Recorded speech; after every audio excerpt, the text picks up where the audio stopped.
Hello everyone, আজ আবার একটা নতুন শর্টস নিয়ে চলে এসেছি। তো প্রথমেই সবাইকে জানাই হ্যাপি রথযাত্রা। তো ফার্স্টেই আমরা ইসকনে যাই। তো ইসকনে গিয়ে দেখি যে ওখানে রথটা নেই, ওখানে থেকে বেরিয়ে এসেছিল ক্ষুদিরামের দিকে। তো একটুখানি ঠাকুরের দর্শনটা করেই আমরা বেরিয়ে যাই ক্ষুদিরামে। তো ওখান থেকে বেরিয়ে সোজা আমরা চলে যাই। তো বহুত ভিড়ও ছিল, তো আস্তে আস্তে করে যাচ্ছিলাম। অ্যান্ড ওখানে আবার একটা ছোটখাটো মেলাও হয়েছিল।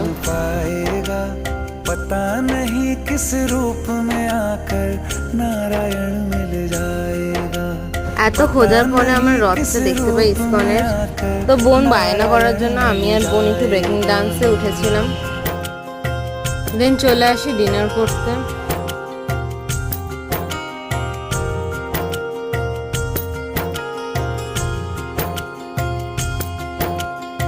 তো আজকের শর্টস এখানেই শেষ করছি। Thanks for watching.